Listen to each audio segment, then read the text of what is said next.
안녕하십니까. 이 지방공학에서 이제 집안 조사에 대해서 공식을 한번 정리해 보도록 하겠습니다.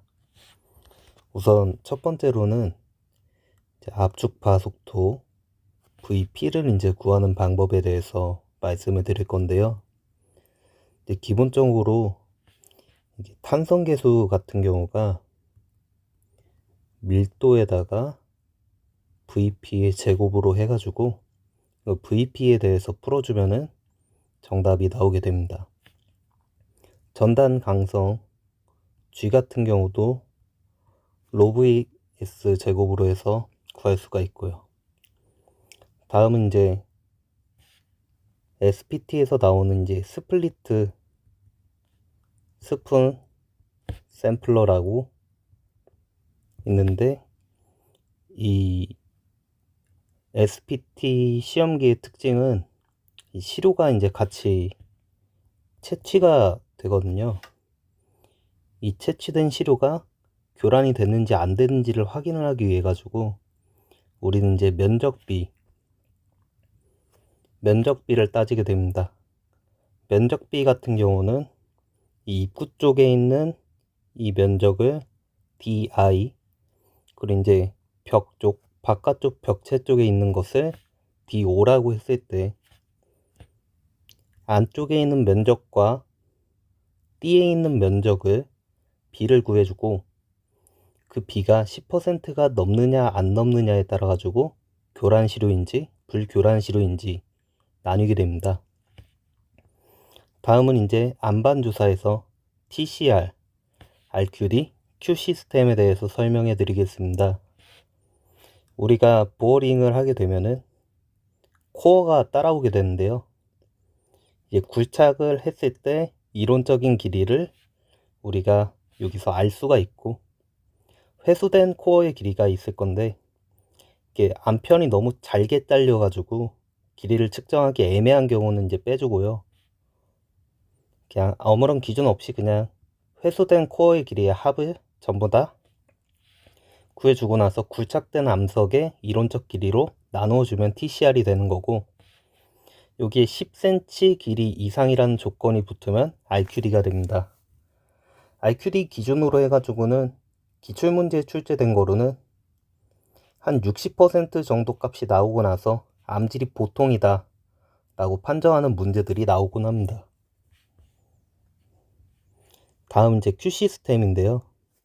이거는 이제 암질을 평가를 할 때 RQD는 이제 회수된 10cm 이상의 암편이 얼마나 회수가 됐는지를 보는 그 비율이라면, Q 시스템은 이제 스코어를 매기는 겁니다. 이제 Q 스코어를 우리가 따지기 위해 가지고 우선 이제 RQD와 JN, JR과 JA, JW와 SRF를 알게 되는데요. RQD나 JN 같은 경우는 여기서 J가 조인트여서 전리면을 뜻하고요. N은 넘버, R은 러프니스, A는 얼터레이션, W 같은 경우는 워터, SRF 같은 경우는 스트레스 리덕션 팩터여가지고 이제 각각 RQD를 JN으로 나눈 값은 암괴의 크기 점수를 나타내는 항목이고, 이제 러프니스하고 얼터레이션 같은 경우는 암괴의 전단 강도를 나타내는 그 점수를 보여줍니다. 그 다음에 이제 지하수 상태, 그리고 작용 응력 점수를 또 나타남이 있어가지고 스트레스 리덕션 팩터라는 거를 우리가 고려를 해주는데요. 이건 이제 응력이 얼마나 작용을 하는지 보여주는 거여서 작용 응력 점수라고 할 수 있습니다. 다음은 토지 조사입니다. 토지 조사에서 가장 먼저 나오는 건 이제 N치 보정인데요. 이제 N치 보정은 이게 생 N치가 일단 있고, 이 생 N치를 우리가 로트 길이에 대해서 일단 보정을 해줍니다. 우리가 관입시험 같은 거를 할 때 이게 저항체를 달게 되는데, 이 로트의 길이를 X라고 했을 때 해당 식을 이용해 가지고 로드 보정을 먼저 해주고, 로드 보정이 먼저 다 끝났다고 하면은 포화 실트제 토질이 있었을 경우 N2는 15 플러스 2분의 1 N1 마이너스 15를 이용해서 토질 보정을 해줍니다. 그리고 또 이제 상제압 시그마 V 프라임에 대해 가지고 보정을 해주는데요.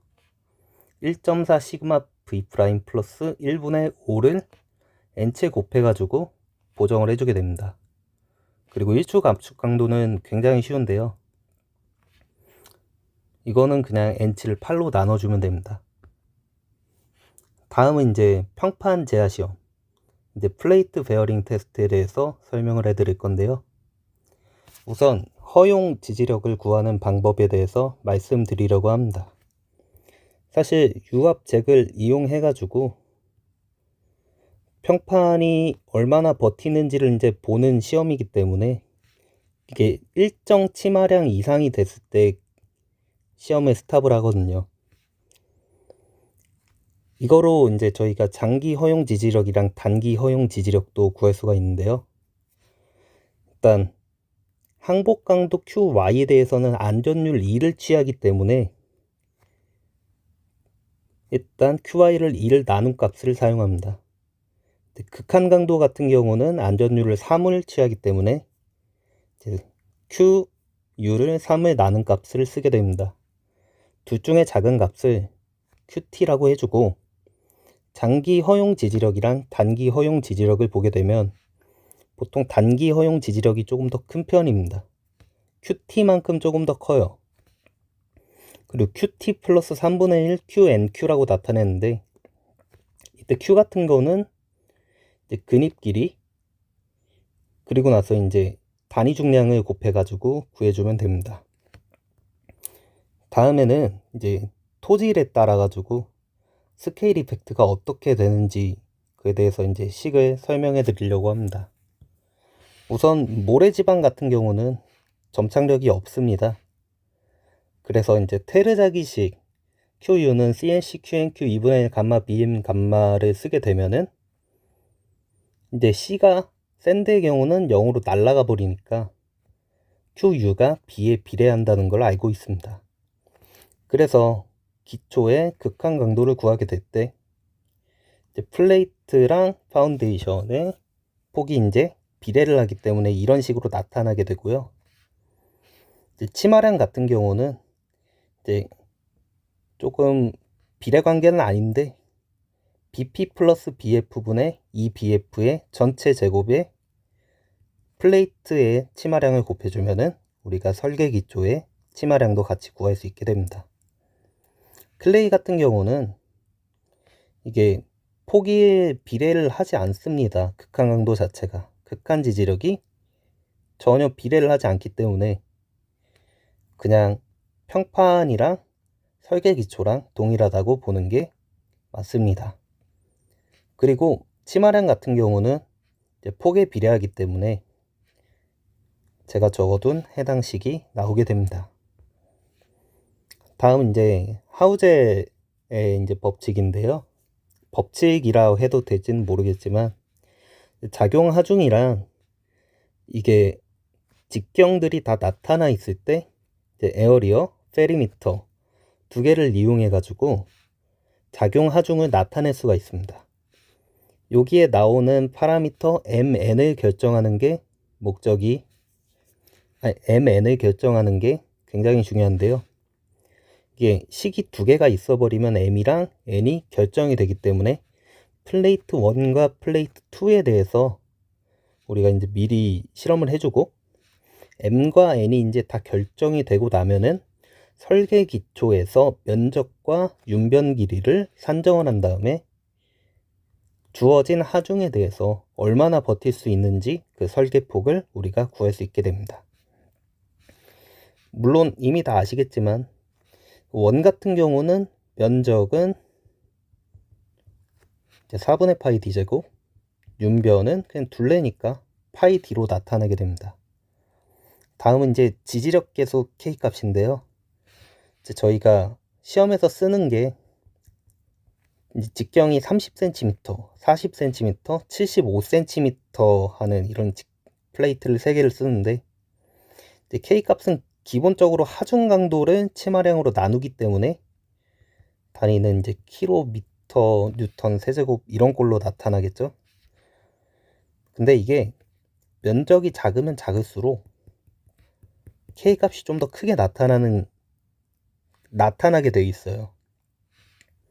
근데 K값이 그러면 이제 K30이 가장 클 텐데 몇 배씩 차이 나냐면, 이제 K30과 40은 1.3배, K40이랑 K75는 1.7배. 그래서 이거 두 개를 곱해버리면은 2.21 정도가 나오는데, 2.2라고 해가지고 K75랑 K30은 각각 2.2배씩 차이가 나게 됩니다. 1장 공식 정리 완료했습니다. 영상 시청해주셔서 감사합니다.